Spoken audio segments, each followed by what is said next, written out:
September 2016, sa Shisui Town, Chiba Prefecture, Japan, ay may isang nakababahalang insidente na gumulat sa buong sambayanan.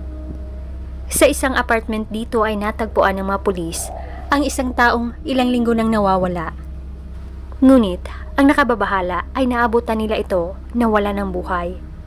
At ang nakakagulat ay natagpuan pa nila itong hiwa-hiwalay sa 10 piraso. May mga piraso pa na nakasilid sa fridge at trash bags. At ang iba ay nakatambak pa sa sulok-sulok ng bahay. Ngunit paano? At bakit kaya ito nangyari sa biktima? At ano ang kinalaman ng magandang dalaga na si Emi Takeyoshi? Ang Shisui Town ay matatagpuan sa Chiba Prefecture ng Japan.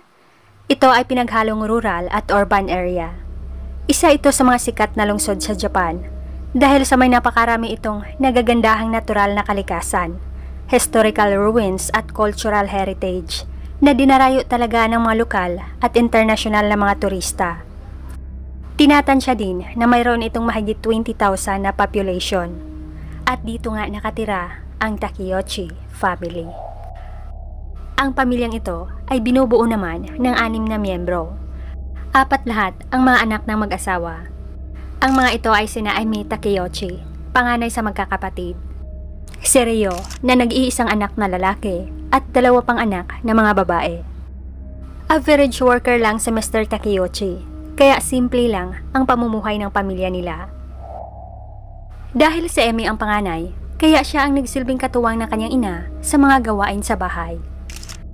At mailalarawan naman siya ng kanyang mga kakilala at mga kaibigan na madaling pakisamahan at aktibong estudyante.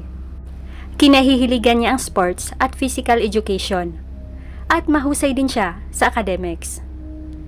Dahil sa magandang ipinapamalas niya sa paaralan, kaya maraming mga kamag-aral at mga guro ang humahanga sa kanya.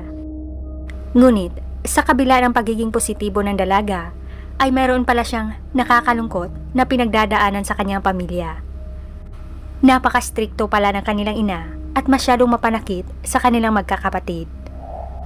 Maliit lang nilang pagkakamali ay sinasaktan na sila nito. Kaya lumaki sila na hindi close sa kanilang ina. Ngunit, ang pagkakaiba lang ng kanilang ama ay wala man lang itong reaksyon kung sinasaktan na ng kanyang asawa ang mga anak nila. Hinahayaan lang ni Mr. Takeyoshi ang kanyang asawa na abusuhin ang kanilang mga anak. Kaya lumaki ang Takeyoshi siblings na magkakampi sa isa't isa. Year 2008, noong nasa high school pa si Emi, ay isa pa rin siyang positibong dalaga sa kabila ng sitwasyon nila sa bahay. At naging miyembro naman siya ng track and field club. Ngunit ito din ang panahon na mas lumala ang sitwasyon ng pamilya nila. Ang ama nila ay bigla na lang nagkaroon ng sakit sa pag-iisip. Kaya tumigil na ito sa trabaho at nagpapagaling lang sa bahay. At sa kabila ng karamdaman ng kanilang ama, ay hindi pa rin nagbago ang kanilang ina.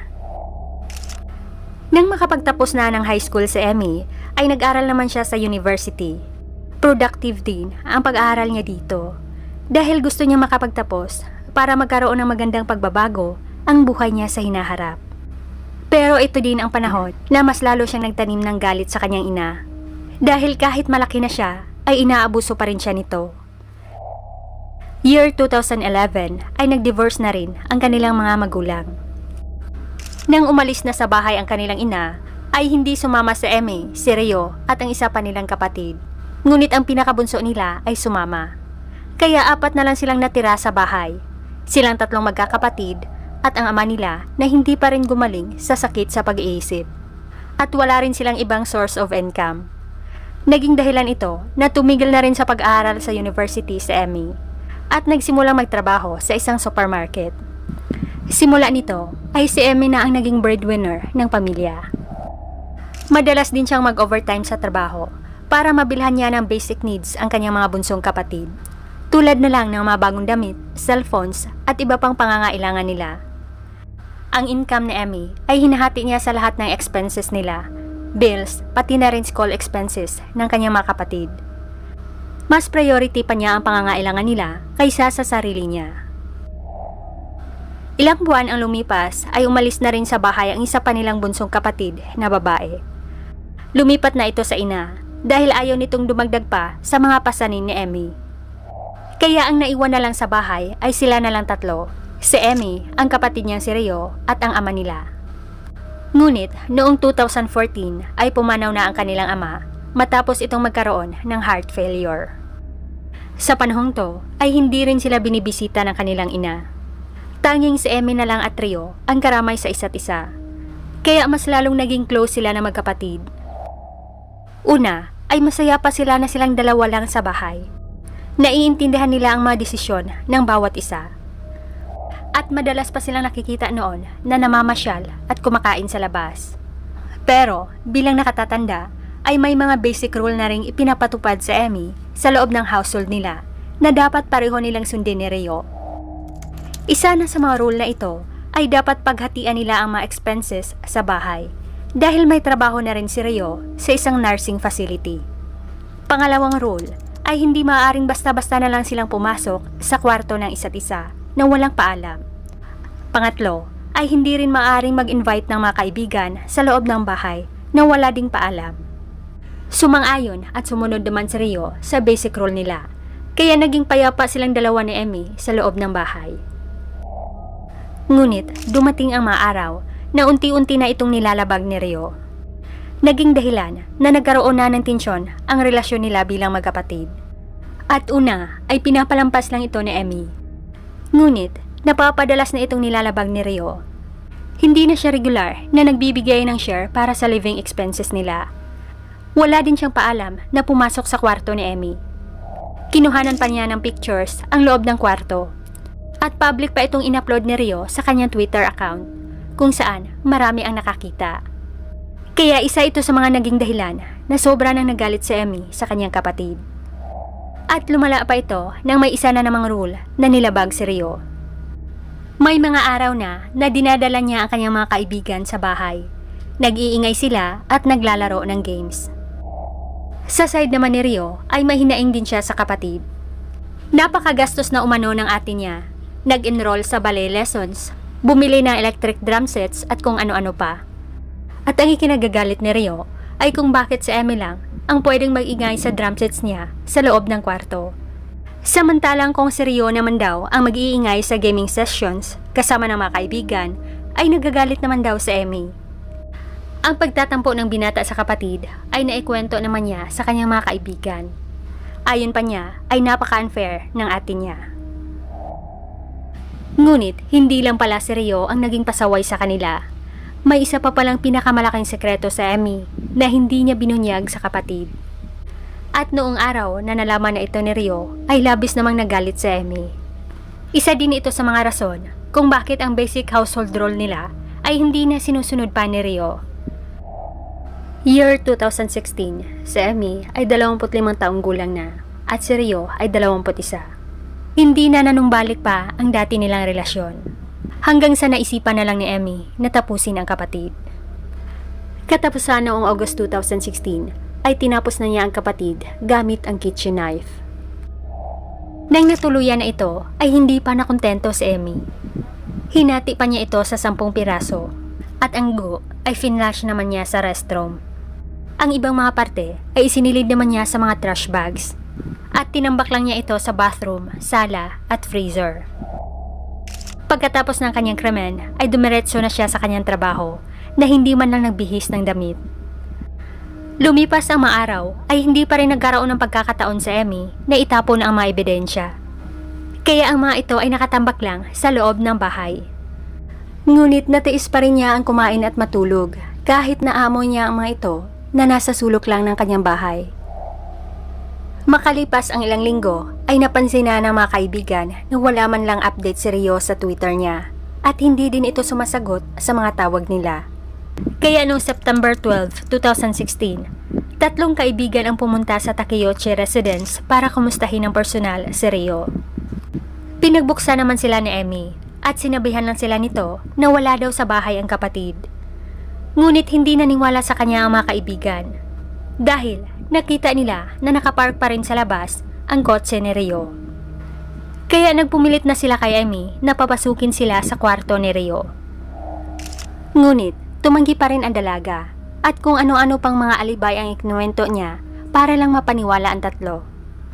At sinabihan niya ang mga ito na umalis na dahil papaalis na din siya papuntang trabaho. Dahil sa ikinikilos ni Emmy, kaya nagdududa na ang mga kaibigan ni Rio. Nang nakaalis na ang dalaga, ay agad na silang tumawag ng mga pulis at inireport na ilang linggo nang nawawala si Rio Takeuchi. At inireport din nila sa mga officers ang kaduda-dudang ikinikilos ni Emmy. Kaya sa mismong araw na to ay pinasok na ng Chiba Police ang bahay. Ngunit pagkapasok pa lang nila ay agad silang sinalubong ng masangsang na amoy. Nagmumula ito sa trash bags na nakatambak sa sulok ng sala. At laking gulat nila nang makita ang nasa loob. Advance na ang pagkabulok nito. May natagpuan pa sila sa freezer at bathroom. Mayroon ding mga parte na nakabara sa toilet bowl.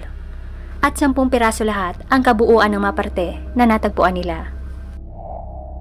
September 13 nang inaresto na si Emmy at unang kinasuhan ng destruction at abandonment of corpse. Hindi pa siya kinasuhan ng murder dahil kinailangan pa ng mga officers na kumuha ng mga testimony mula sa mga saksi. Sa interrogation ni Emmy ay umamin naman siya sa krimen. Inamin niyang dahil sa sunod-sunod na alitan nila ni Rio, kaya niya nagawa ang krimen. Dagdag pa niya na nahirapan siya na i-dispose ang malaking ebidensya, kaya naisip na lang niya na ihiwa-hiwalay ang mga ito para itapon. At ito lang ang inamin ni Emmy. Hindi niya inelaborate sa mga officers kung ano ang punot dulo ng alitan nila ng kapatid.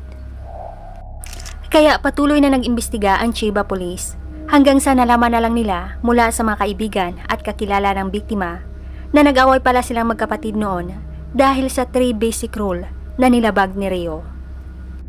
Ngunit ayon ng mga kaibigan, kaya pala patuloy na sumusuway si Rio kay Emmy ay dahil naglihim pala ang dalaga noon sa kapatid tungkol sa pension na natatanggap niya kada taon simula noong pumanaw ang kanilang ama.